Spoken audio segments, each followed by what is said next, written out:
5 second start. क्या आपने कभी उस सर्वाधिक महत्वपूर्ण कारक के बारे में सोचा है जो धरातल पर वृक्षों, घास, फसलों तथा जीवन के अनेक रूपों का पोषण करता है? क्या कोई मिट्टी के बिना घास का एक तिनका भी उगा सकता है? यद्यपि जलीय प्रकृति के पौधे और प्राणी जल में जीवित रहते हैं, परंतु क्या वे जल के द्वारा मिट्टी से पोषक तत्व ग्रहण नहीं करते?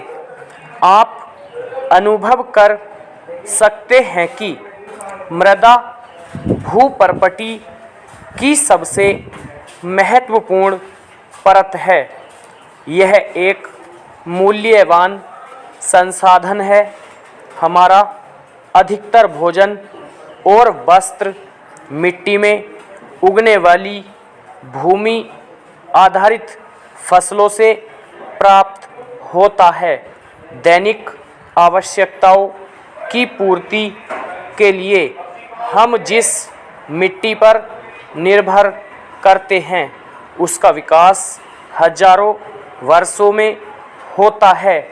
अपक्षय और क्रमण के विभिन्न कारक जनक सामग्री पर कार्य करके मृदा की एक पतली परत का निर्माण करते हैं।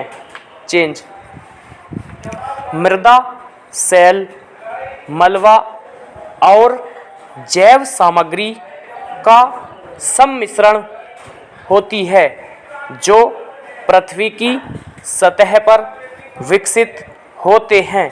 मृदा निर्माण को प्रभावित करने वाले प्रमुख कारक हैं उच्चावच जनक सामग्री, जलवायु, वनस्पति तथा अन्य जीव रूप और समय। इनके अतिरिक्त मानवीय क्रियाएं भी पर्याप्त सीमा तक इसे प्रभावित करती हैं।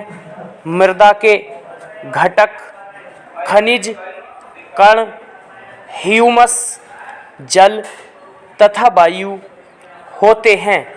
इनमें से प्रत्येक की वास्तविक मात्रा मृदा के प्रकार पर निर्भर करती है।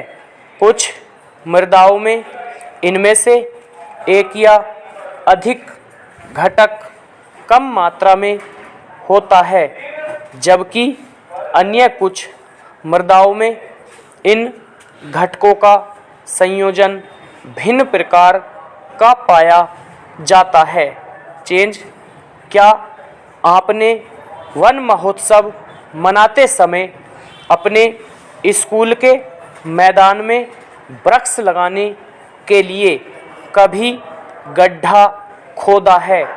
क्या इस गड्ढे में मिट्टी की परतें समरूप थीं अथवा इसमें शीर्ष से तली तक मृदा के रंग अलग अलग थे? चेंज यदि हम भूमि पर एक गड्ढा खोदें और मृदा को देखें तो वहां हमें मृदा की 3 परतें दिखाई देती हैं जिन्हें सनस्तर कहा जाता है। कै सनस्तर सबसे ऊपरी खंड होता है जहां पौधों की वृद्धि के लिए अनिवार्य जैव पदार्थों का खनिज पदार्थ, पोषक तत्वों तथा जल से संयोग होता है। ख सनस्तर कै सनस्तर तथा गै सनस्तर के बीच संक्रमण खंड होता है जिसे नीचे व ऊपर दोनों से पदार्थ प्राप्त होते हैं। इसमें कुछ जैव पदार्थ होते हैं तथापि खनिज पदार्थ का अपक्षय स्पष्ट नजर आता है। ग सन स्तर की रचना ढीली जनक सामग्री से होता है। यह परत मृदा निर्माण की प्रक्रिया में प्रथम अवस्था होती है और अंततः ऊपर की दो परतें इसी से बनती हैं। परतों की इस व्यवस्था को मृदा परिच्छेदिका कहा जाता है। इन तीन संस्तरों के नीचे एक चट्टान होती है जिसे जनक चट्टान अथवा आभारी चट्टान कहा जाता है। मृदा जिसका एक जटिल तथा भिन्न अस्तित्व है सदैव मृदा वैज्ञानिकों को आकर्षित करती रही है। इसके महत्व को समझने के लिए आवश्यक है कि मृदा का वैज्ञानिक अध्ययन किया जाए।